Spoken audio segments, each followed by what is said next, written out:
Rosewood Daydream, more like jaundice chic.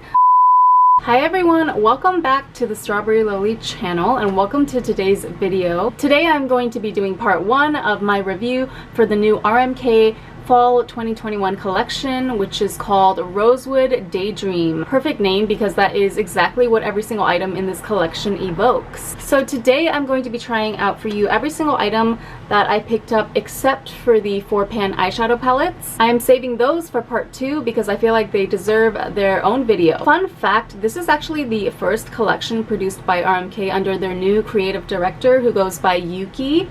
This is Yuki-San right here. He has taken over for Kaori-san, who was the previous creative director for the brand since 2013. She's recently stepped down, so welcome to Yuki-san. As you can see, just judging by his style, I mean, not to judge people by appearances or anything, but I just immediately noticed this really cool, laid back, you know, edgy street chic type of vibe from him. You can see that he has tattoos all the way down his arm and he's not afraid to show it, okay? We love to see it. Not that everyone who has tattoos is automatically cool or anything, but they kind of are. I mean, like, name me a serial killer in history who has had tattoos, okay?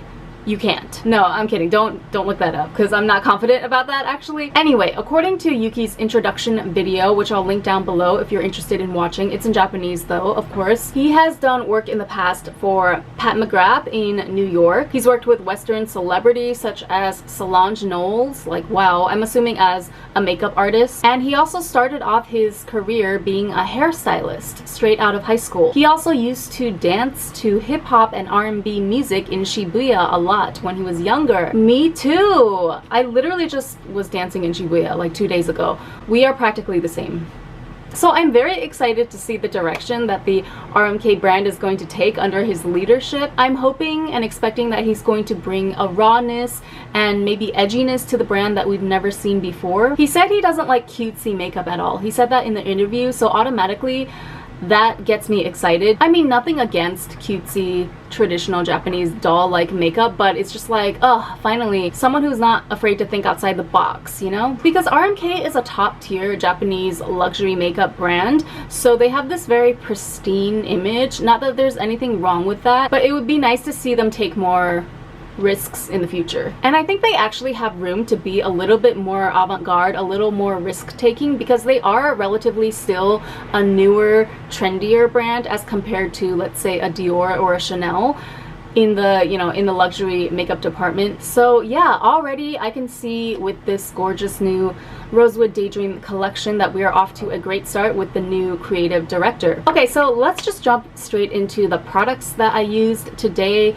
on this look that you see right here. I have one Liquid Eyes eyeshadow, one of their new Ingenious powder cheeks, and then I also picked up 2 of the Rosewood Daydream shades for their Comfort Airy Shine lipstick. These are all limited edition packaging and shades, of course, for the Rosewood Daydream collection. So you have these outer boxes, which is this nice sort of textured cardboard material, and then the actual components themselves, which are all a soft rose gold coloring. Now, I am not a gold fan, as some of you may already know, but rose gold on the other hand, now that's a different story. I do love me a good rose gold aesthetic vibe moment, you know? I'm living for all this packaging, really. So I am starting off by applying the RMK Liquid Eyes eyeshadow in EX04 Orange Horizon all over my lid. This is probably their quickest and most foolproof product in their entire collection, in my opinion. You just swipe it on, blend and go with your fingers. You can use a brush if you want to, but it's really not necessary. And you don't even need an eyeshadow base or primer. So this eyeshadow has the same packaging and presentation as their Stone Whip Eyes product that was first introduced to us with their Stone Blossom collection back in autumn of 2019. I think Stone Whip Eyes was originally meant to be just a limited edition release with that particular collection, but somewhere along the line I did notice that they restocked, and it seems like it's part of their permanent lineup now by popular demand. It's been there for a while, both on their online shop as well as at counters every time that I've gone, so I think it's safe to assume that Stone Whip Eyes is a permanent product now. now. So yeah, at first I thought these Rosewood Daydream eyeshadows were just an extension of the Stone Whip Eyes line, but upon closer inspection, I think it's actually a slightly different formulation because first of all, the Rosewood Daydream eyeshadows are called Liquid Eyes, not Stone Whip Eyes, and the description for each product is different too. The Stone Whipped Eyes are described as having a thick, fluffy, souffle-like texture, while the Liquid Eyes are described as a thin, water-based eyeshadow. Unfortunately, I don't have an actual Stone Whip Eyes eyeshadow here to compare. I used mine all up, but I can say just from memory that I do feel as though this new Liquid Eyes formulation is just a tad thinner and easier to blend out than the Stone Whip Eyes. The Stone Whip Eyes were a little bit thicker in formulation, and it was tricky sometimes to blend it out evenly before it dried. It would also sometimes crack just ever so slightly at the end of the day. It still held up really well, don't get me wrong. Yeah, I remember it was very opaque with just one swipe, whereas with the Liquid Eyes, you can still build up the opacity for sure, but you might have to do like 2 or 3 layers depending on what you prefer because it is a thinner consistency. At the end of the day, it's a minuscule difference to me. Like I said, this is a product that you basically just use for those one swipe, in a rush, gotta get something on your eyelids and head out the door type of days. It's quick, it's brainless, it's, dare I say, even a little bland by Western standards maybe. But again, that's not necessarily a bad thing. This is the type of eyeshadow that it is meant to be lived in IRL. In real life. You know what I mean? Like, it's not necessarily an eyeshadow that is meant to deliver the most bomb, dazzling look for the gram. And that's fine because not every eyeshadow has to be that, you know? This one is just has a very practical, reliable, everyday sort of functionality, which is totally fine by me. Personally, I wouldn't even combine this with any other eyeshadow product, even though I am being kind of a hypocrite here and adding a green accent, but that's because I just wanted to spice things up for the video, okay? I had something else to say about this. Oh yeah, it dries down to a matte texture with a very sparkly finish. There's like visible chunks of glitter in this eyeshadow, but it's a very adult, sophisticated glitter, and it doesn't flake off or anything. It's very sophisticated and expensive looking. And it also is somehow completely crease proof, like through the entire day or sometimes even through the night, like low-key, high-key. This is the most defining characteristic of the Liquid Eyes and the Stone Whip Eyes formula, in my opinion. The fact that it manages to truly not crease whatsoever despite being inside my actual crease the entire day, like I don't quite understand it. The eye swatches don't lie, right? But yeah, I really don't even understand how they were able to perfect something like that. And again, I think that's one of the many things that makes this brand in general stand out from Western brands, the fact that they do take care to specially formulate a lot of their items to accommodate Asian features like smaller eyes, you know, tighter folds. You can tell that they specifically put a lot of effort into developing their products to alleviate a lot of the makeup struggles that are specific to people with Asian skin or Asian features. I mean, obviously, because they're a Japanese brand, but you know, sometimes even Japanese brands or like Asian brands don't get it right all the time. I really do think RMK's liquid eyeshadow formula is a game changer. Now, I'm also, sorry, getting a little off tangent, but I'm very interested in trying out Shuemura's new liquid eyeshadow. I'm expecting that one to work really well with the smaller creases and everything too, so we'll see. Maybe if next month's budget opens up a little bit. Alright, next we move on to the RMK Ingenious Powder Cheeks in EX19 Amber Sunset. These names be killing it. RMK always brings the bougie fantasy with their shade names, I'm telling you. So this is their classic powder blush formulation in the limited edition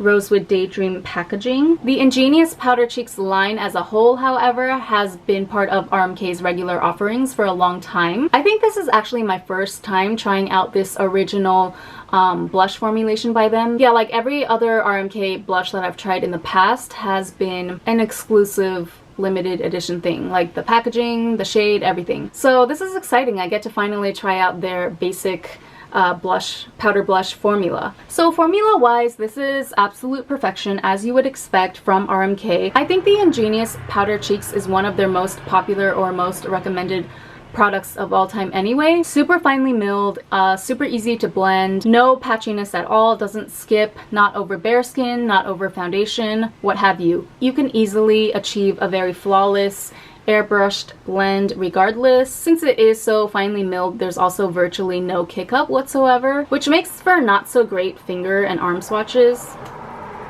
Here, let me try this out. I filmed this separately earlier, but I didn't like the lighting in the clip. Yeah, because the powder is so fine that it immediately wants to go into like hard pan mode if you take a finger to it. But with a brush, however, it cooperates and operates flawlessly. So that is the skinny on the formula. No complaints whatsoever. This shade though, Amber Sunset, this is surprisingly not as wearable of a color as I thought it would be. I just thought it was going to be one of those universal like corally terracotta shades that kind of go with anything. But it's actually almost a weird, like noticeably artificial orange shade. Orange, marigold, somewhere in that realm. I don't think I've actually ever seen this exact shade executed in a blush before. It's giving me, shall we say, jaundice chic. It's like you either have to wear all coral monochromatic makeup, and it can't just be any shade of coral, it has to be like this exact shade of coral as the blush, or else everything will get thrown off. Or you have to wear the exact opposite color, like purple eyeshadow or something for contrast, so that you can live your editorial fantasy. Yeah, like I don't hate it at all, but something definitely looks off. I don't know, I could be imagining things. You guys let me know what you think as well in the comments, please. This shade might just not agree that much with my undertones. It could also be the fact that this is a purely matte, therefore flat looking blush. I mean, there is that really nice like subtle glossy finish to it that I think Japanese blush products are really famous for at any price point, but at the end of the day it still lies pretty flat against the face. So you see I had to add some highlighter on top just to bring some dimension and natural glow back to my face. Someone remind me, why do they make matte blushes again? And why do I keep buying them? Even though it creates like extra work for me, low-key, because I'm like mandated to use highlighter in conjunction with a matte blush, I feel like, in order to balance everything. Is it just me? I don't know. So we're having a little jaundice chic moment over here, you know? Rosewood Daydream, more like jaundice chic. But it's okay, like whatever, I'm into it, own it, rock out. It's Yuki, bitch, ah! Ushering in the new age of freedom and expression under the new king. I don't know. Okay, finally we have the two Comfort Airy Shine lipsticks that I picked up in EX02 and EX05. These are obviously the exact same formula as every other lipstick in their normal Comfort Airy Shine line, which I am intimately familiar with. I bought way too many at one point, and I swatched them all for you guys in a video, so I'll link that up in the cards if you're interested. But yeah, this is just a nice classic shiny lipstick formulation. Good pigmentation, nice balance of slip and slide with enough friction so that you can control where you're placing the color. And it also has a really pleasant fig scent, which I personally really enjoy. So this time I just picked the two shades out of the 5, I believe, that are available that I feel I would get the most use out of regularly. EX02 Brick Dust is a coral with a pretty strong pink undertone. It's very My Lips but better, and therefore easy to match with any other makeup, I feel. And EX05 Coral Spice, which looks exactly like what the name says. It's pretty much a more moody looking coral beige when compared with EX02. So there you have it. That is the end of part 1 of my RMK Rosewood Daydream review. I keep wanting to say Rosewood Fantasy. It's not fantasy, it's daydream. Daydream. Daydream. So keep an eye out for part 2 if you want to see how the 4-pan eye palettes from this collection perform. I might do a video on a different topic and then come back to it, because honestly I need a little break. But yeah, so if you're still here, thank you so much for watching as usual, and I will see you in my next video. Bye!